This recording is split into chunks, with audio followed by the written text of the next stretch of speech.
Vicky Flores, soy estudiante de la licenciatura de Nutrición Aplicada en la Universidad Abierta y a Distancia de México. Vengo a hacerles la presentación del caso de mi estadía 1. El paciente ingresó al servicio de urgencias después de haber presentado de forma súbita cefalea, pérdida del estado de alerta y caída. No se identifican más datos al ingreso a urgencias.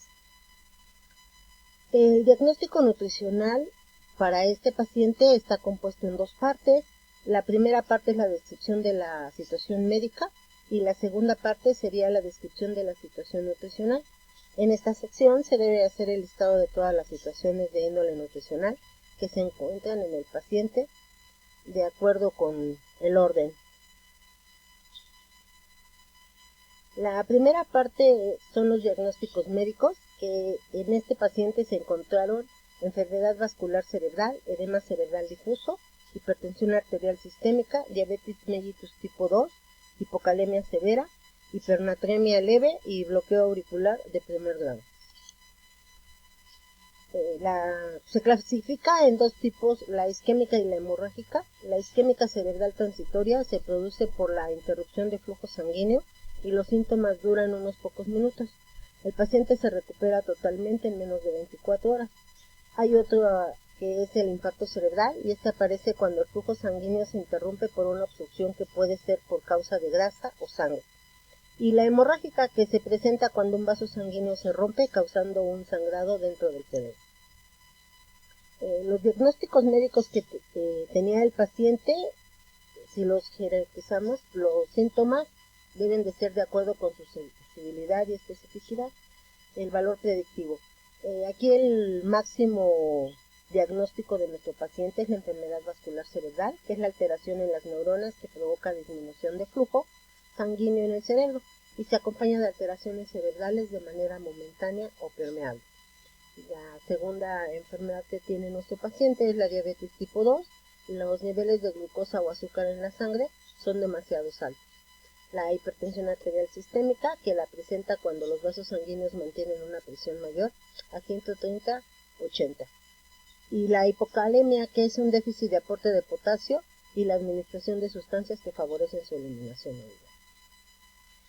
Debemos de hacer hincapié en la fisiopatología de la enfermedad vascular cerebral, que en isquémica presenta un 80%, hemorrágica se viene presentando del 12 al 20% y la trombosis venosa cerebral un 5%. Los diagnósticos de las enfermedades crónicas que presenta mi paciente es la diabetes tipo 2, que es el sello distintivo de la diabetes, es la resistencia a la insulina y la insulina insuficiente para vencer esta resistencia. La hipertensión arterial, que es el síndrome de etiología múltiple, caracterizada por la elevación persistente de las cifras de la presión arterial. Y la hipocalemia, que se refiere al déficit de aporte de potasio y la administración de sustancias que favorecen su eliminación urinaria y fecal.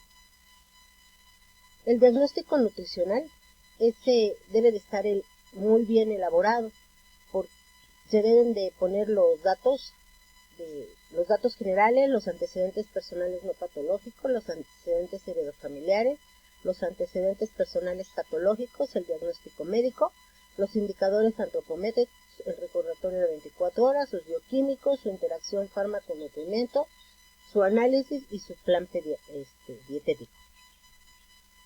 El caso clínico que yo les voy a presentar es un caso que nos lleva a un soporte nutricional.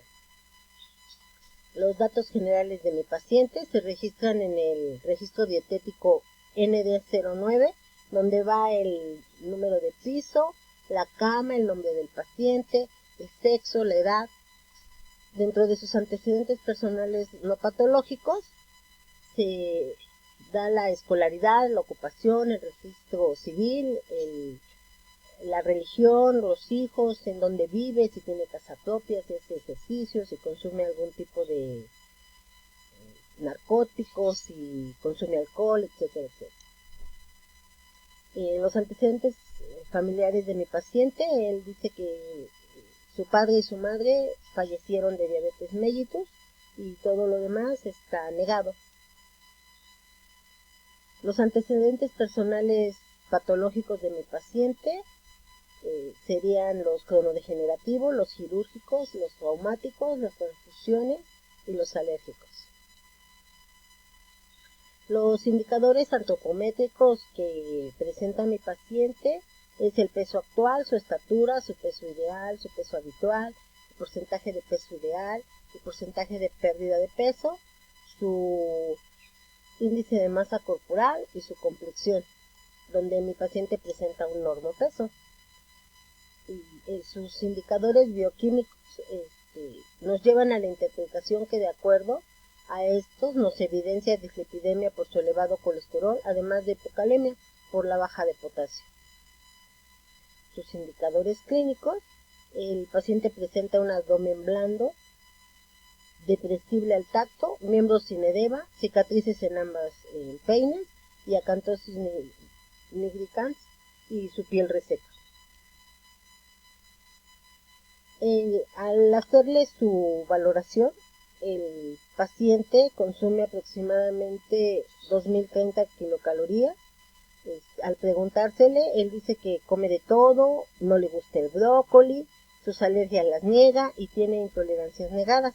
En su recordatorio de 24 horas al hospital, esto es lo que él nos refiere, con apoyo de un familiar. Al hacerle su recordatorio de 24 horas, la hija, que es la que nos refiere, que el día anterior a internarse, el paciente comía de una manera normal, con un consumo de hidratos de carbono del 70%, del 15% de proteínas y un consumo de lípidos al 15%. Al hacer su diagnóstico nutricio nos apoyamos en el PES, ¿sí? El cual nos indica que el paciente, su diagnóstico es de diabetes mellitus con carga genética por ambos padres, a padecer niveles excesivos de glucosa relacionado con la ingesta excesiva de hidratos de carbono y azúcares, lo cual nos evidencia por el consumo del 70% de la dieta habitual, los exámenes de laboratorio que nos indican un elevado índice de glucosa, manifestando hiperglucemia de 256 miligramos por decilitro. El tipo de alimentación que se le va a otorgar al paciente es enteral, que esta es una técnica de soporte nutricional que consiste en administrar los nutrientes directamente en el tracto gastrointestinal mediante sonda. La alimentación enteral es la administración de nutrientes en el tracto gastrointestinal por medio de una sonda. Para poder llevar a cabo la alimentación enteral, el tracto gastrointestinal debe estar disponible. La dieta enteral por sonda gástrica se le administró al paciente de 1.600 kilocalorías divididas en tercios de 533 mililitros, además de 500 centímetros cúbicos de agua libre por sonda nasogástrica cada 8 horas. La sonda nasogástrica es la que se introduce por la nariz a través de la garganta y el esófago hasta el estómago. Se puede usar para administrar medicamentos líquidos y alimentos líquidos o para extraer sustancias desde el estómago. La fórmula que se le administra al paciente es una fórmula enteral polimérica, que es una bebida nutricional que ayuda a las personas que no pueden obtener todo lo que necesitan de su alimentación habitual o que no pueden comer por boca, y administra a través de un tubo introducido por la nariz que llega hasta el estómago o el intestino delgado. El cálculo dietosintético lo hice a través de la fórmula de Harris para determinar su cálculo de requerimiento energético total. El paciente al ingreso de medicina interna consumió a través de la fórmula enteral 1.600 kilocalorías que se administraron por sonda nasogástrica. El 22 de agosto continúa con las mismas indicaciones. Ya para el 26 de agosto el paciente evoluciona favorablemente y es retirada la sonda nasogástrica, por lo que comienza con una dieta polimérica tomada con asistencia de un familiar a su cargo.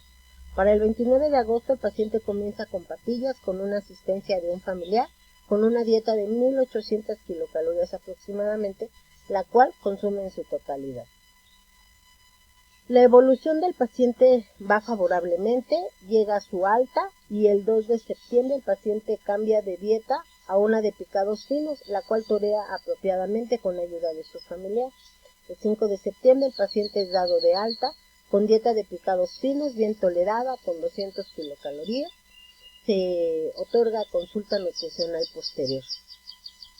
Las indicaciones dietéticas que él lleva a su casa es una dieta de 2000 kilocalorías con el 55% de hidratos de carbono, el 15% de proteínas, el 30% de lípidos, con un 10% de alimentos de alto valor biológico. Las indicaciones dietéticas para su casa le son explicadas al paciente. Lleva un ejemplo de menú para la casa, en el cual en el desayuno comería huevo a la mexicana, en su colación matutina gelatina de limón, en su comida un bistec en salsa verde con nopales, en la cena una colación vespertina con fresas con galleta y su cena un sopecito de nopal. Las recomendaciones que lleva el paciente a casa es tomar cada uno de sus alimentos a la misma hora, su desayuno a las 9 de la mañana, colación matutina de 11 a 12, la comida a las 3, su colación vespertina de 5 a 6, su cena a las 9 de la noche, reducir el consumo de sal en los alimentos y retirar el salero de la mesa, masticar perfectamente sus alimentos, consumir solo grasas saludables, consumir con medida la mayonesa y la mantequilla, tener presente siempre la verdura en su dieta y limitar la ingesta de proteínas, solo las cantidades que se les recomiendan. Hidratar bien, tomar de 2 a 5 mililitros de agua al día y realizar mínimo 30 minutos de actividad física indicada por la terapeuta. Aquí muestro las referencias en las cuales me apoyé para sacar adelante mi presentación. Por su atención, muchísimas gracias.